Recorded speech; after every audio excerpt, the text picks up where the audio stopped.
بسم الله الرحمن الرحيم. الحمد لله الذي هدانا لهذا وما كنا لنهتدي لولا أن هدانا الله. إن الحمد لله نحمده ونستعينه ونستغفره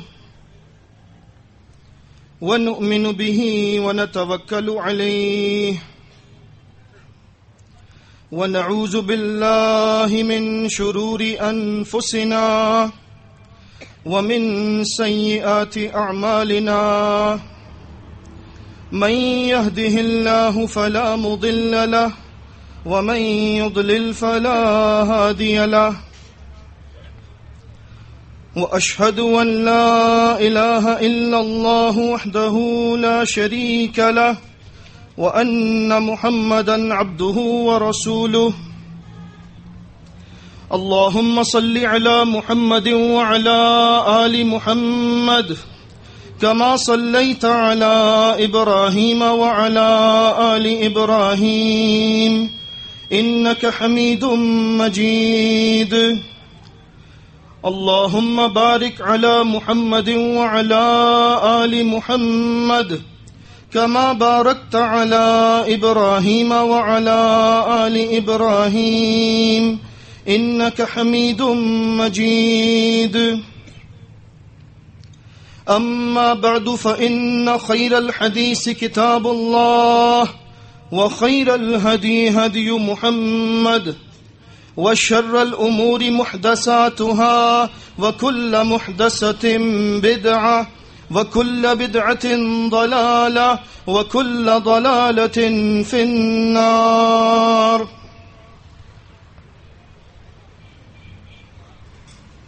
ہم بڑے خوش نصیب ہیں کہ ہم محمد الرسول اللہ صلی اللہ علیہ وسلم کے امتی ہیں، اور ہم اس کتاب کے وارث ہیں جس کتاب کو اللہ رب العزت نے اگر پہاڑوں پر نازل کیا ہوتا تو پہاڑ بھی پھٹ جاتے.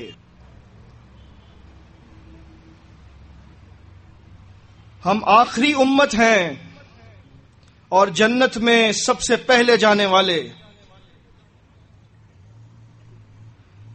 لیکن کیا ہم نے کبھی سوچا کہ ہم کس کے امتی ہیں اور ہم ان کے امتی ہونے کا کیا حق ادا کر رہے ہیں؟ کیا کبھی ہم نے سوچا کہ ہم کس کتاب کے وارث ہیں اور اس کتاب کی وراثت کو ملنے کے بعد ہم نے اس کتاب کا کیا حق ادا کیا؟ کیا ہم نے کبھی یہ سوچا کہ ہم آخری امت ہیں، ہمارے بعد کچھ نہیں ہے، تو ہماری ذمہ داری کتنی عظیم الشان ہوگی؟ اگر ہم نے سوچا اور اس کے مطابق فیصلہ کر کے اپنے آپ کو سدھار لیا تو پھر اللہ رب العزت کا بڑا احسان. اور اگر ہم نے اس بارے میں نہ سوچا اور اپنے روز و شب کو، اپنے لیل و نہار کو تبدیل نہ کیا، اپنے آپ کو نہ بدلا، تو پھر اللہ رب العزت بہت سخت ناراض ہوگا. سورہ فاطر میں اللہ رب العزت نے ارشاد فرمایا: اعوذ باللہ السمیع العلیم من الشیطان الرجیم من ہمزہ ونفخہ ونفثہ ثم اورثنا الکتاب الذین اصطفینا من عبادنا. پھر ہم نے اپنی کتاب کا وارث بنایا اپنے بندوں میں سے کچھ بندوں کو جن کو ہم نے چن لیا. فَمِنْهُمْ ظَالِمٌ لِنَفْسِهِ. اس کتاب کی وراثت کے ملنے کے بعد ہمارے بندوں میں سے جو کتاب کے وارث بنے 3 قسم کے لوگ ہو گئے. سب سے پہلی قسم ان لوگوں کی جو کتاب کی وراثت کا حق ادا نہیں کرتے اور وہ اپنے نفس پر ظلم کرتے رہتے ہیں، ان کے شب و روز گناہوں میں گزرتے ہیں. وَمِنْهُمْ مُقْتَصِدٌ. اس کتاب کے وارث ان کی دوسری قسم ان لوگوں کی ہے جو میانہ روی اختیار کرتے ہیں، نہ بہت زیادہ گناہ کرتے ہیں اور نہ بہت زیادہ نیکیوں میں سبقت لینے کی کوشش کرتے ہیں۔ وَمِنْهُمْ سَابِقٌ بِالْخَيْرَاتِ بِإِذْنِ اللَّهِ، اور تیسری قسم ان لوگوں کی ہے جو کتاب کی وراثت کا حق ادا کرتے ہیں اور نیکیوں میں سبقت کرتے ہی چلے جاتے ہیں۔ ذالک هو الفضل الکبیر، یہ اللہ کا سب سے بڑا فضل ہے۔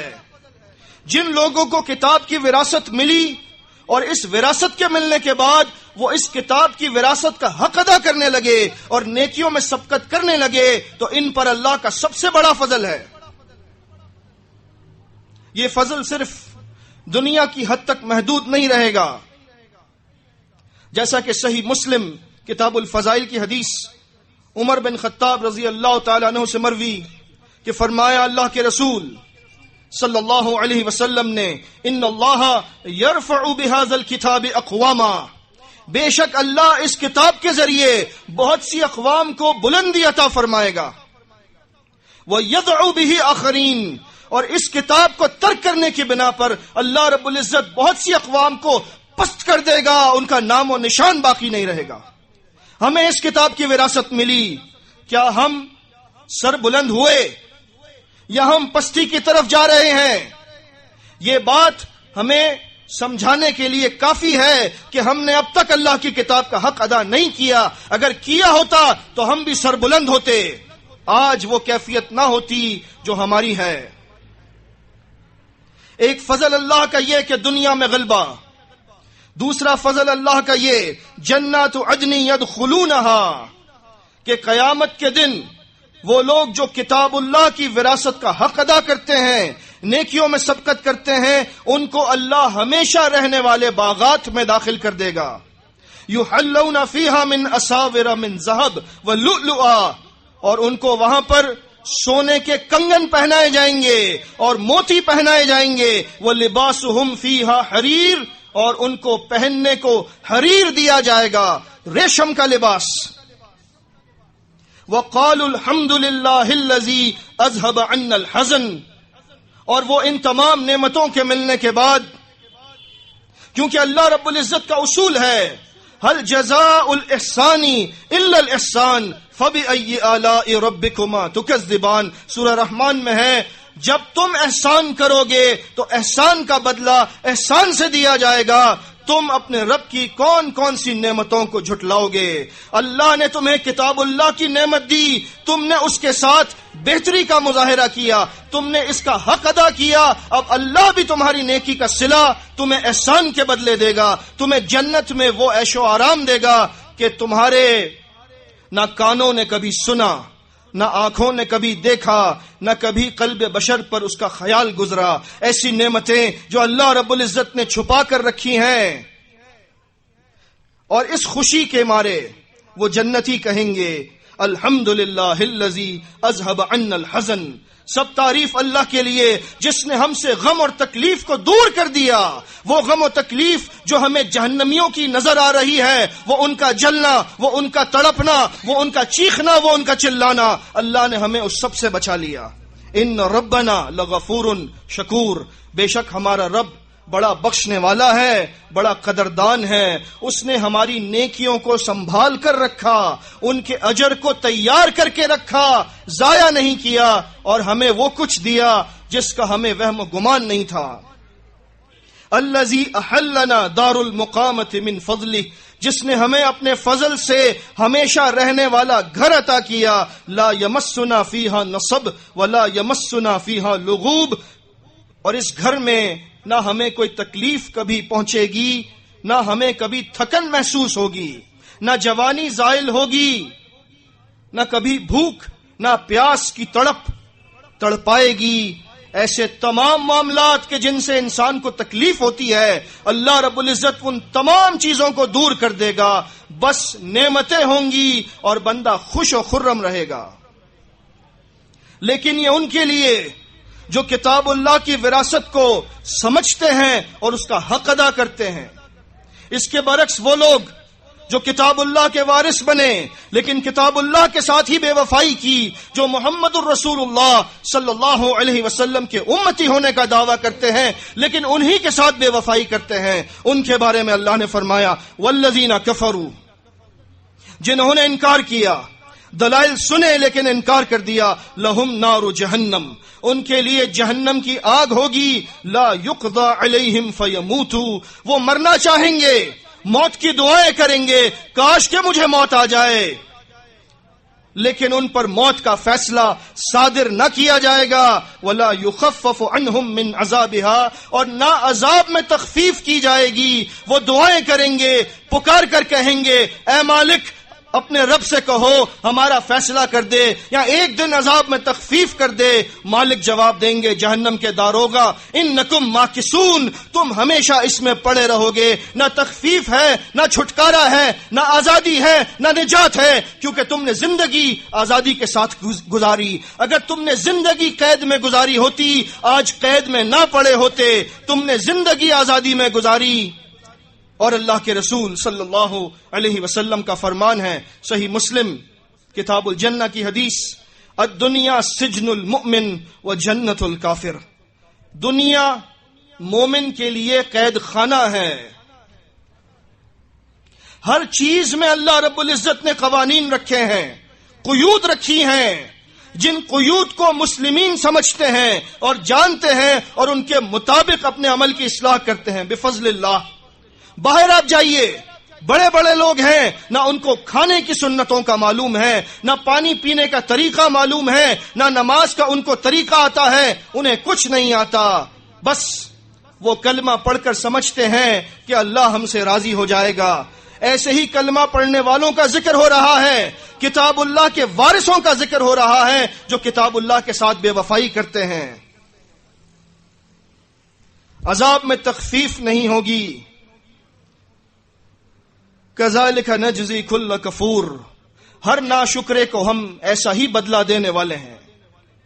ناشکری نہ کیجئے، نا قدری نہ کیجئے، اللہ کی آیات کا انکار نہ کیجئے، جیسے بیان ہوا ویسے ان پر عمل کیجئے تو اللہ رب العزت آپ کے لیے اپنی مہمان نوازی ایسی تیار کر کے رکھے گا کہ آپ کے تصور سے باہر ہے۔ اور اگر قدر نہ کی، اللہ کی آیات کو جھٹلایا تو سنیے، وَهُمْ يَسْتَرِخُونَ فِيهَا، وہ اس جہنم میں چیخیں گے اور چلائیں گے اور کیا کہیں گے؟ ربنا اخرجنا نعمل صالحا غیر الذی كنا نعمل، اے ہمارے رب ایک مرتبہ یہاں سے نکال دے، بس ایک موقع دے دے، ہم وہ اعمال نہیں کریں گے جو کرتے رہے، ہم نیک اعمال کریں گے، ہمیں ایک موقع مل جائے، دوبارہ ایسی غلطی نہیں کریں گے۔ اللہ رب العزت کی طرف سے ندا ہوگی، اولم نعمرکم ما یتذکر فیہ من تذکر، کیا ہم نے تمہیں اتنی زندگی نہیں دی تھی کہ جس میں سمجھنے والا سمجھ لیتا، اصلاح کرنے والا اپنی اصلاح کر لیتا، کتاب اللہ کو سمجھ کر وہ اپنی زندگی کو اس طریقے پر لگاتا جس پر اللہ رب العزت نے اس کو لگانا چاہا؟ کیا ہم نے تمہیں اتنی زندگی نہیں دی تھی؟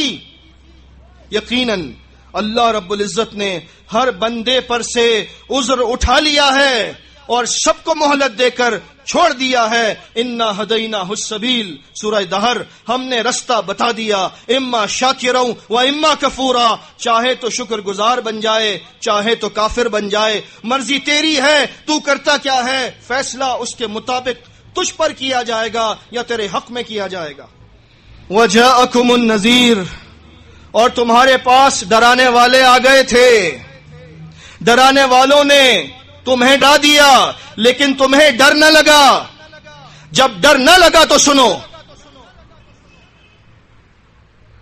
ترمذی ابواب و صفت جہنم کی حدیث صحیح سند سے عبداللہ ابن عباس رضی اللہ تعالیٰ عنہ سے مروی، تلا رسول اللہ صلی اللہ علیہ وسلم هذه الآیہ یا ایھا الذین آمنوا اتقوا اللہ حق تقاتہ ولا تموتن الا وانتم مسلمون۔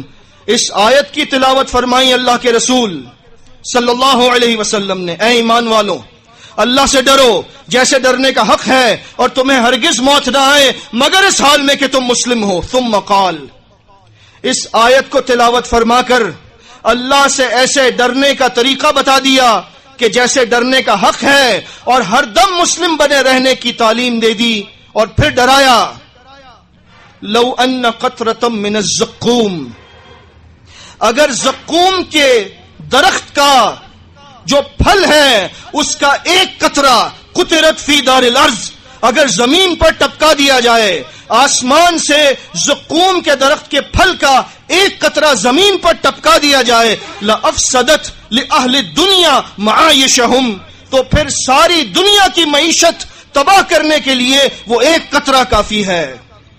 فَكَيْفَ بِمَنْ يَكُونُ طَعَامُهُ، تو سوچو اس بندے کا کیا حشر ہوگا جس کو زقوم کا پھل کھلایا جائے گا، وہ کھانا نہیں چاہے گا، اس کو کھلایا جائے گا، اور پھر اس پر پینے کو بھی کچھ ملے گا۔ فَشَارِبُونَ عَلَيْهِ مِنَ الْحَمِيمِ وَشَارِبُونَ شُرْبَ الْهِيمِ هَذَا نُزُلُهُمْ يَوْمَ الدِّينِ، سورہ واقعہ۔ پینے کو ملے گا کھولتا ہوا پیپ، گرم پانی، اس کو پینا چاہے گا اگر تو پی نہ سکے گا، اتارنا چاہے گا تو اتار نہ سکے گا، لیکن زبردستی پلایا جائے گا، اور جب پیے گا تو ایسے پیے گا جیسے پیاسے اونٹ ہوتے ہیں، اپنی پیاس بجھانے کے لیے سارا پانی پی جاتے ہیں۔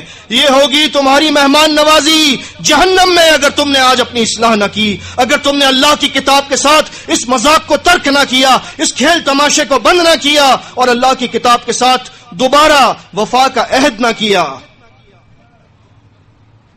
پھر فرمایا اللہ رب العزت نے فَذُوقُوا فَمَا لِلظَّالِمِينَ مِن نَصِيرٍ، اب عذاب کا مزہ چکھتے رہو، تمہارا کوئی مددگار نہیں ہے، تم مدد کے لیے پکارو، دنیا میں تم نے بہت سوں کو پکارا اللہ کے علاوہ، آج پکار کر دیکھ لو کون تمہاری مدد کو آ سکتا ہے، کوئی مدد نہیں کر سکتا۔ وَمَن نَصْرُ إِلَّا مِنْ عِنْدِ اللَّهِ العزیز الحکیم، آل عمران میں ہے، مدد تو صرف اللہ کی طرف سے آتی ہے جو زبردست ہے اور حکمت والا ہے۔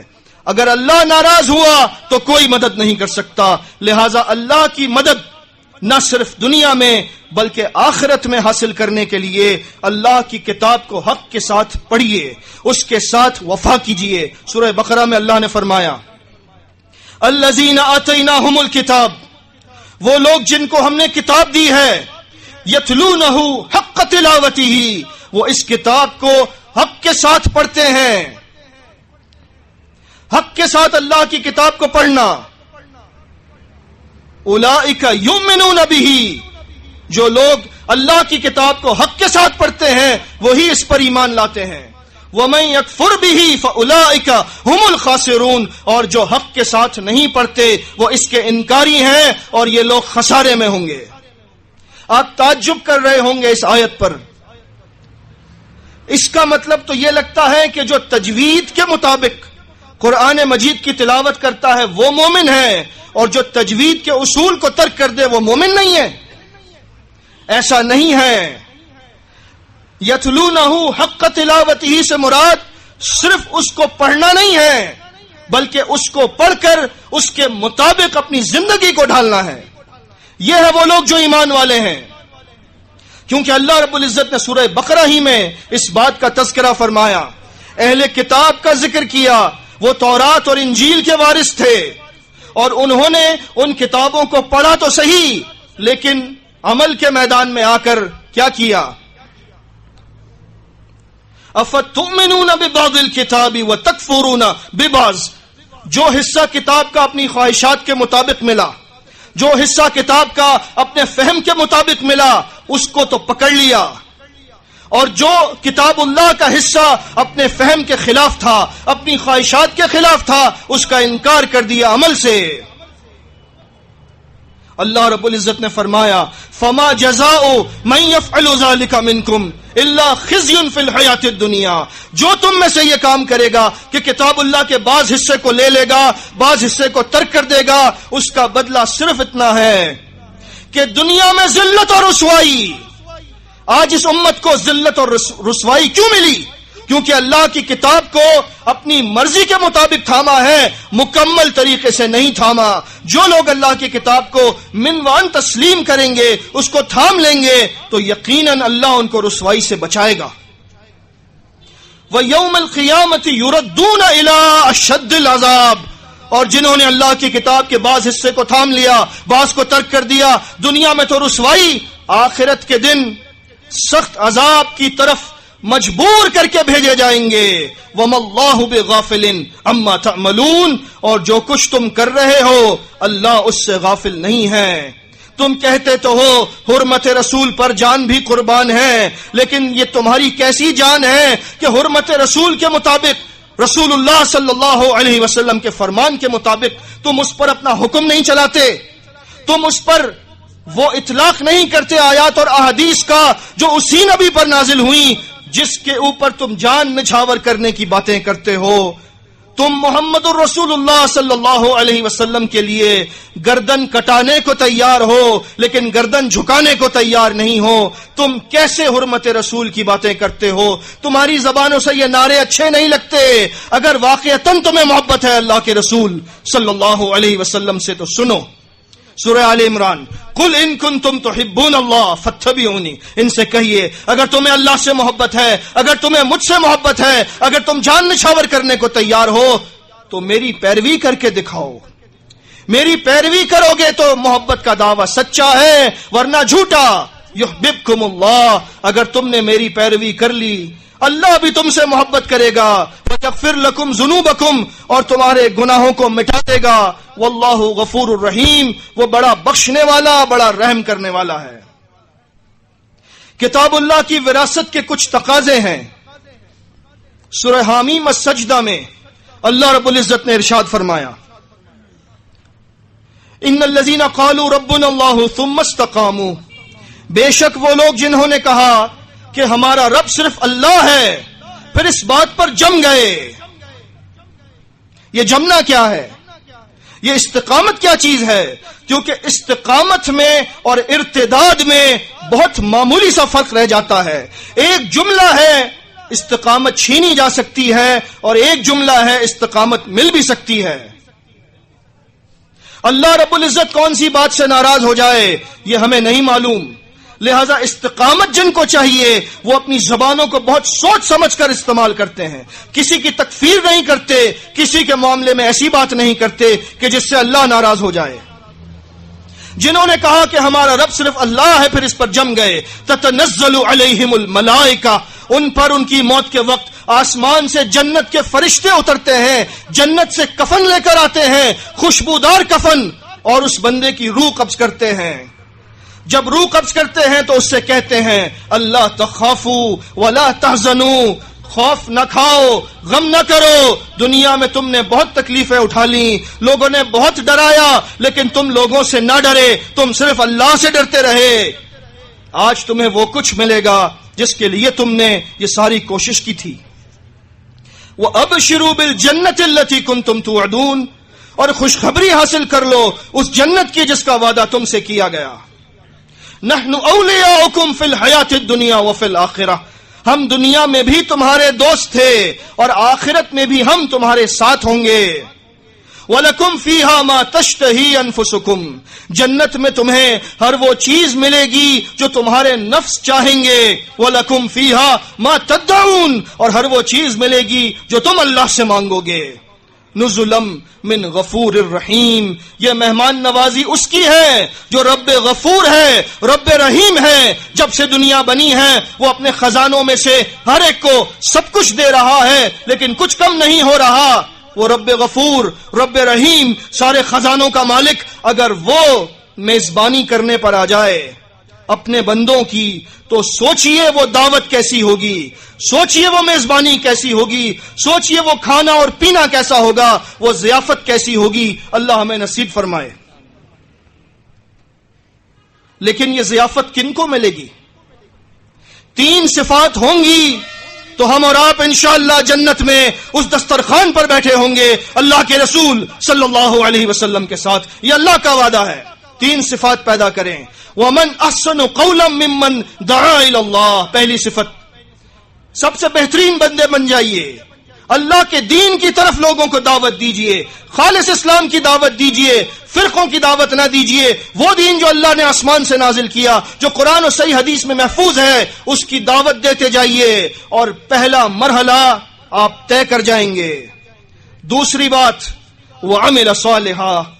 صرف خالی دعوت نہیں دینی کہ خود تو بے عمل ہیں, دنیا کو تبلیغ کر رہے ہیں, گھر میں اندھیرا ہے, دنیا میں روشنی پھیلانے کے لیے نکلے ہوئے ہیں, گھر میں بچے بے نمازی ہیں, دوسروں کو نماز کی ترغیب دیتے ہیں, خود تو بے عمل ہیں, دوسروں کو با عمل بننے کے لیے کہتے ہیں. خود نیک عمل کریں گے آپ تو پھر آپ کی دعوت میں اثر ہوگا, آپ کی بات لوگوں کے دلوں پر جا کر لگے گی, اور لوگ کہیں گے کہ جو کہتا ہے اس کی بات لگتی ہے کیونکہ خود عمل کرتا ہوگا. لہذا اگر اللہ کے پاس وہ مہمانی چاہیے تو دین کی دعوت دیجئے, خود اس دعوت پر عمل کیجئے. وَقَالَ إِنَّنِي مِنَ الْمُسْلِمِينَ, اور اعلان کیجئے, یہ کہنا ہوگا, چھپا نہیں سکتے کہ میں مسلمین میں سے ہوں. الحمدللہ اللہ رب العزت نے ہمیں یہ توفیق دی. آیت کے اس آخری ٹکڑے پر ہم سب عمل کرتے ہیں, کوئی اور اس پر عمل نہیں کرتا. لوگ دعوت دینے نکل جاتے ہیں, مہینوں, ہفتوں, سالوں کے لیے نکل جاتے ہیں, ان کو یہ تک نہیں معلوم کہ دعوت کس چیز کی دینی ہے, ان کو یہ بھی نہیں معلوم کہ نماز کیسے پڑھتے ہیں. بس بوریا بسترا اٹھایا, گھر سے نکل گئے, تبلیغ کریں گے, یہ نہیں معلوم تبلیغ کس چیز کی کرنی ہے. آپ کو اللہ نے توفیق دی, آپ کے پاس خالص دین ہے, آپ کے پاس وہ شناخت ہے جو اللہ نے آسمان سے نازل کی. آپ دوران دعوت یہ کہہ سکتے ہیں کہ آپ مسلمین میں سے ہیں, لیکن فرق صرف یہ ہے وہ محنت کرتے ہیں, آپ سے محنت نہیں ہوتی. اگر آپ نے محنت کرنی شروع کر دی تو وہ دن دور نہیں کہ جب اللہ کا دین دوبارہ اپنی کھوئی ہوئی وہ حیثیت حاصل کر لے جو ان دنوں میں تھی جب اللہ کے رسول صلی اللہ علیہ وسلم کے صحابہ اپنے گھروں سے نکلتے, ان کی خواتین ان مجاہدین کے گھوڑوں کی پیشانیوں کو اپنے دوپٹوں سے صاف کرتی اور ان کو الوداع کرتی کہ میرا یہ شوہر, میرا یہ بھائی, میرا یہ بیٹا اللہ کے راستے میں جا رہا ہے, اللہ اس کو ضائع نہیں کرے گا. اور وہ مجاہد نکلتا تھا, اس کو کوئی ڈر نہ ہوتا, کوئی فکر نہ ہوتا, جیسے آج ہم سوچتے ہیں میں نکلوں گا کاروبار کا کیا ہوگا, میں نکلوں گا بیوی بچوں کا کیا ہوگا. آپ نے دعا پڑھی تھی صحیح مسلم کتاب الحج, اللہم انت الصاحب فی السفر, اے اللہ تو اس سفر میں میرا ساتھی ہے, والخلیفۃ فی الاہل والمال, اور تو میرے گھر میں, میرے مال میں, میرے اہل میں تو میرا خلیفہ ہے. جب تو خلیفہ ہے مجھے کوئی پریشانی نہیں, کیونکہ منافقین کہا کرتے تھے ان بیوتنا عورہ, سورہ احزاب میں ہے, ہمارے گھروں کو حفاظت کی ضرورت ہے, سارے مدینہ چھوڑ کر چلے جائیں گے تو پیچھے کیا ہوگا. اللہ نے جواب دیا وما ہی بعورہ, کسی کی حفاظت کی ضرورت نہیں ہے, مدینہ کے تمام ناکوں پر فرشتے ننگی تلواریں لے کر کھڑے ہیں. فرما دیا اللہ کے رسول صلی اللہ علیہ وسلم نے, صحیح مسلم کتاب الجہاد میں ہے. جب ایسی باتیں سن لی تو پھر کوئی بندہ اپنے گھر کی فکر نہیں کرتا, اپنے مال کی فکر نہیں کرتا.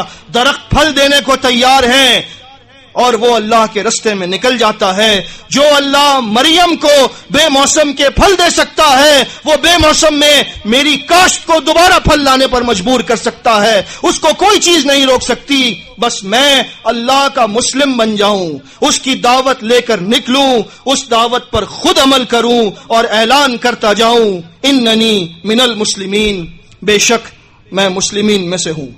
اللہ ہمیں اپنا مسلم بنائے رکھے اور ہمیں موت نہ آئے مگر اس حال میں کہ ہم مسلم ہوں. اقول قولی ھذا واستغفر اللہ لی.